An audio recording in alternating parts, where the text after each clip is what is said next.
All right. Uh, MPAR in 2009. Modern Progressive Art Rock Calendar 2009 Part Two. So moving on. Let's see here. I got to get my list here. So this album was supposed to come out on International Prog Day, June 23rd, 2009, but it got pushed back till June 7th. The follow up. So along with Dredge, even the Deer Hunter to some degree, you could say the Deer Hunter for sure. Purism Evolution. Kiss Kiss is follow up in the final Kiss Kiss album. The Meek shall inherit what's left. And while I love the debut album so much, this is a better album in some respects. In some ways, it's not because it actually is longer and it has like well, the song what is it, Virus. The last track is like I want to say it's like 14 minutes or something, and some of it's just static. But it has just so much a lot of really great tracks. All They Draw, Plague 11, Innocent 1 and 2, Through the Day. That should have been the radio single, I suppose. Um, Reality versus the Optimist had that charm of being a new band, but I felt like this was a step up in production, and I listened to this album almost as much. Though if I'm going back and forth, I still prefer the debut a little bit. But this came out on July 7th, 2009. If it would have come out that day, it would have been like the biggest, one of the biggest days ever. But it was pushed back. I don't know why it was pushed back a couple weeks. So anyway, so moving on, that's the only thing I got for July. There might be something I'm missing, of course, but so moving on to oops, I gotta move this. August of 2009, and we see the band, the final record from this band, and their best record, really the most progressive. I talked about the self-titled a few lists ago. This was 2007, 2005.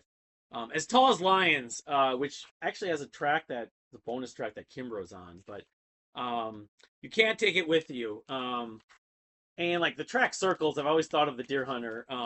Reminds me of something they would do at the time, but this is great. The percussion's great. The vocal harmonies. That documentary that they did is kind of sad to watch. They did documentary chronicling their final like tour and stuff like that. Sleepyhead, the Narrows, Lost My Mind. It's said with As Tall as Lions, I thought that if they would have continued on, they could have done even better music. But I think that it just wasn't meant to be. They never fully broke through, and then the members had other things they wanted to do. Rob Parr, I don't know if he might be on this, but I know he wasn't on previously. But he had been a touring member for a little while, and then he joined the Deer Hunter and's been with the Deer Hunter since. But yeah, this is an excellent album. Like a swan song. It just goes to show sometimes the last albums like Kiss Kiss and many other examples often is the best. Um, so As Tall as Lions, You Can't Take It With You came out on August 18th. Then I had this flip, so I'm off by a few days. I'll go. There's a few other albums on August 18th, so I had this in there because I must have added that before. But two other albums. So August 18th was almost as big of a day as, probably bigger in some ways than June 23rd. It also saw the where is it? I thought I had this in the right order. Mutemath's second album, another big follow up, another anticipated records. I love the first album a lot. Armistice, the only album I'm missing on vinyl right now, but many good tracks on this record. I revisited it a couple years ago and remembered how much I loved it. I mean, it's not my favorite, but again, they're pretty consistent. A lot of these bands like Ben Sinister and Goodbye is probably my favorite track. Still, it's the most catchy. Of course, what is it? Spotlight was the one that was in the soundtrack for the first forgetting the vampire movie that all the teenagers love, the books from Stephanie Meyer. Twilight. It was in the Twilight soundtrack, so it got them more exposure. Armistice, the title track is great, although I contend when I was listening to the early, like, they leaked or shared some stuff on MySpace, a version of Armistice with, it was big New Orleans jazz with trombone and everything that was better than the final version, but I still love the final version. A little bit like what House of Fools happened with them, but the condition of this. Yeah, this has a lot, like Pins and Needles. I can't read it. Back the Nerve is another good track on here. Very good album. I mean, I still like the self-titled more. I lean toward, yeah, but it's probably third or fourth in the rankings on their catalog. But I probably should go higher on my 2009 list. But 2009 was very deep year. But I guess my standards have been risen. So that was on August 18th as well. And then the last one on August 18th that came out among these three albums was Ramona Falls' debut album. Ramona Falls, Brent Knopf of Menomena's side project, and then eventually became his full-time gig for a little while, or one of his primary things. Intuit, like intuition. Which this album is a case of every song I like. There's not like a standout best song, unlike the next record. I felt like there was a couple, but I love many of these songs, like Electric, I Say Fever, um, was Russia. That one that might be my favorite song on here. That I get the earworm with that one frequently. But yeah, Ramona Falls, Into It, great record that came on out on August 18th as well. So I'm gonna backtrack. I hadn't added this before, but on August 4th, I need to reorder this when I publish this. The Cale Parks EP, To Swift Mars, produced by and with performances from one Brian Jacobs of Apes and Androids. I did not discover this till at least 10 years ago, maybe more, maybe like closer to 15, early 2010s. I love this thing. This is one of my favorite EPs. Brian's, I mean, Cale Parks is a great instrumentalist. He's been with the band Aloha. He's done other solo work, but his fingerprints are all over this sucker. Running Family is just that could have been an Apes Android song. I could easily see that, or one of his solo songs. Eyes Won't Shut, One at a Time. He listened to this on like a Friday afternoon when it's getting kind of dark. Oh man, this is in the fall or the winter. Swift Mars. I would love to get this on vinyl, even though it's just an EP. One of my favorite EPs of all time. That came out on August 4th, so it was a few weeks before. It was after the Kiss Kiss album, but so after the day after, on the 19th of August, so really around within that whole release week of Mutemath, Ramona Falls, and As Tall as Lions, you had Muse. So really, much as I love some of the stuff earlier in the year, this August was a really great month for new releases. Muse album, long awaited in some ways. So this was the year of the follow up. I can count 6, 7, 8, 9, 10 big follow up albums that I can definitely say almost all of them, not all of them, but almost all of them lived up, if not exceeded, my hopes. This is their album No More Stories, which is a longer title.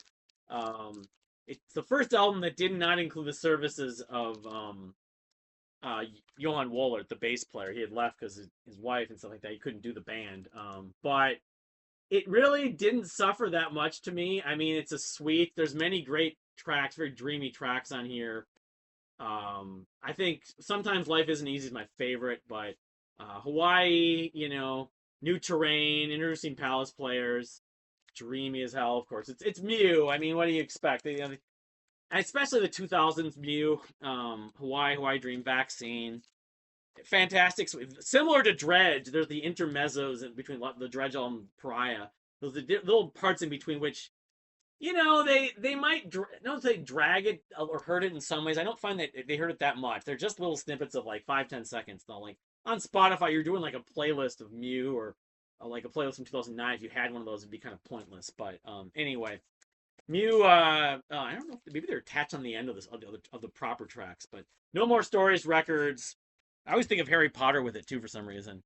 Coming out on the 19th of August. So that's it for August. Really big month. So moving on to September. Only a couple records actually on my list here. You have the same day. Muse is The Resistance, which is an album that I like, but it felt a lot of the comments from people thought it was really too cheesy and kind of I don't want to say the word pretentious because it's not pretending, it's not fake or insincere, but it felt like Muse was trying to get all the sort of success from the previous record was getting to their head a little bit. It sounded a little bit too much like Queen in a way. I felt like they've done stuff that kind of sounded like Queen since that didn't bug me as much. It has a few decent tracks on it. I don't hate it, but I like the Second Law actually a little bit more. But anyway, The Resistance came out on September 14th, 2009. And the same day saw Porcupine Tree's last album for many years, and an album that the band and a lot of fans don't look like that much. Of course, it has the song Time Flies, which sounds a lot like Pink Floyd's Dogs, but The Incident, which is a sweet, so like 2009, even the Muse album was like a sweet. You had Mew, the Dredge, the Deer Hunter, of course. A lot of big, epic, sweet records. The next year actually had some records like that too, like the River Empires, but a lot of people feel like this should only been one disc. It would have been better too. I like this album a fair amount more than the previous record, Fear of a Blank Planet, though. It took me a long time to find this on CD at a reasonable price, but I know Drawing the Line is decent. There's a few other tracks that are okay, are good. I feel like the Sweet Works as better as a whole than the individual tracks. With I Drive the Hearse, the second disc, Bonnie the Cat, it's like they're just like add-ons, they're like bonus tracks, but whatever. It was their last record. They did a tour and that was it. And then they until 2022 or whatever, they put the comeback album out, closure continuation. But the last album with Colin Edwin too. At least I don't know if he'll ever be back, but that came out on September 14th, 2009. So moving on to October, um, sees I think this is the first album. I don't know if I didn't show her first album, but the breakthrough album in some ways. I'd seen her play with, I want to say it was Mutemath, or it might have been Paper Route, and then Timbre was with her. I saw her twice maybe. Brooke Waggoner, singer songwriter, classically trained from, she's from like Kansas, I think. Go Easy Little Dove. There's a lot of chamber orchestral moments on this record. The title track especially. Go Easy Little Doves, I'll Be Fine. Find Her Floods. I haven't listened to this album in a long time, but I was just kind of it was very sublime, well composed music from just, I don't know how much she got other people to play on this. Timbre may even play on this. I wouldn't be surprised. Yeah, she plays some harp on it, but I felt like Brooke is just brilliant. This, I remember hearing this late in the year. This was October 6th. I don't even know if I heard it at that point, but anyway, Brooke Waggoner, that came out on October 2009. And the day after, see, the last thing I ever liked from this band, they're actually going to do a farewell tour now in 2025. Murder by Death's Finch EP. There's no vocals on this, and it is more kind of soundtracky, progressive, using more piano. So like the first two Murder by Death albums, the Johnny Cash led alt, Americana, alt country style stuff they did after the second album, I didn't care for, and I haven't cared for from the releases after Finch. But the Finch EP, put that along with the first two records, and you get prime Murder by Death for me. That came out on October 7th. Then fast forward a couple more weeks. Band that I haven't talked about, I don't know how many more times I'll be talking about them, but I have liked some of the stuff, and they've been on the K-Scope label. It's right around the time K-Scope label was getting big. They had Anathema on a lot of bands, and Steven Wilson eventually. Um, nosound, A Sense of Loss. I can't really talk that much, because a lot of nosound albums, they use samples. There's one where they talk about mobile phones and stuff like that, and they followed it up with two or three different tracks after two or three different records. This may be one of their first records, but that's the one I listed. I must have listed for a reason, probably my favorite among theirs, but I haven't. I'm not that big into them, but among the post rock stuff I listen to that doesn't sound like Exposed in the Sky, they're up there. So 2009 was a big year for post rock between Note and Long Distance Calling and them. So then that was on October 26th, the same day. They didn't have their final record, but the previous EP, their final EP actually. Oceansize's Home in Minor, which among the Oceansize catalog, it's not nearly anywhere near the top, but I still like it from a standpoint of the mood is right, and it's, it was them. Some of the stuff kind of found its way onto their last two records a little bit, but even have a shirt for it. But Home in Minor came out on October 26, 2009. And okay, so then in October of 2009, it was before that actually.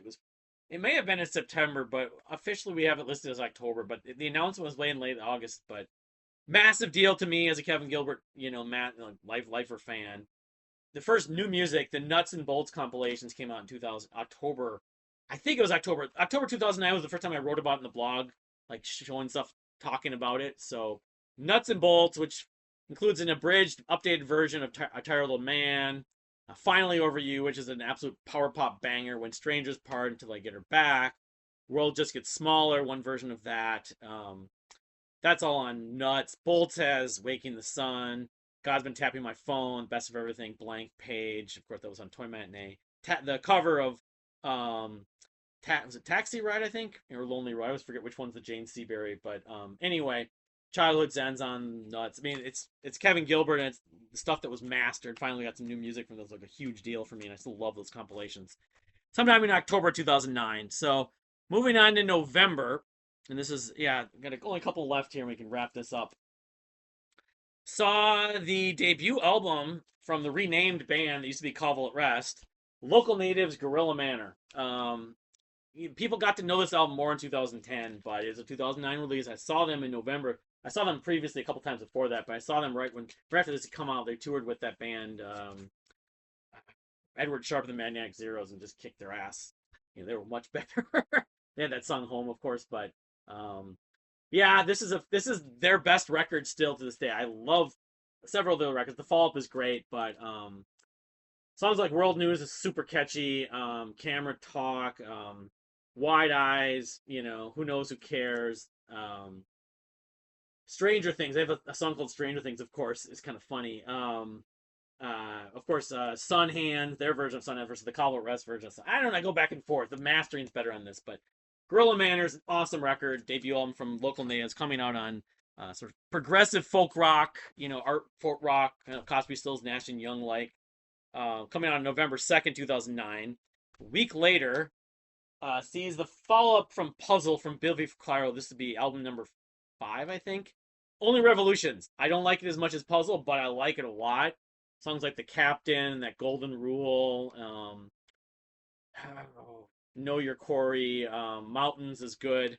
It's Biffy. I mean, it's maybe not as punkish and not maybe as experimental, but it's more melodic and more energetic. The one after it was pretty good too, and then you know they kind of went for the lull, and then the record put out a couple of years ago was a great comeback. But yeah, Only Revolutions, and they put like a like Archive. UK bands like doing this. They put a corresponding, I think, record to this, like Non Revolutions or something. I forget the name of it, but that came out on November 9th, 2009. And then the final thing I've got was it might have been the end of 2009. I talked about you know, Jared Draugen, his band Diss Trails, their second and final EP with his, at that point, partner Bitsy Pina, Dry Flies, which is not quite as good in some ways, but it's different in a good way. Very psychedelic, very synth driven, sort of singer songwriter emotional kind of stuff like ours, Never Ending White Lights. But this has like a Pink Floyd element. It's more psychedelic, but it's knowing what their fate was. It makes it even more melancholy, more moving. But Dry Flies is another great, a lot of great EPs in 2009. So 2009, epic year, of course. Maybe not quite as epic as 2008, but in the year it was. But that's it. I think, you know, the stuff I probably missed, but I'm gonna be taking, like I said, I'm gonna probably take a break now and try to focus on the A to Z stuff and the shorts and some other stuff. I don't know when I'll resume this series because it's not really getting that much, you know, attention anyways. So, but I will plan to resume it maybe later in the year. I'm not sure. It could be in the fall, it could be in the summer. We'll see. But thank you for watching, and we'll see you next time.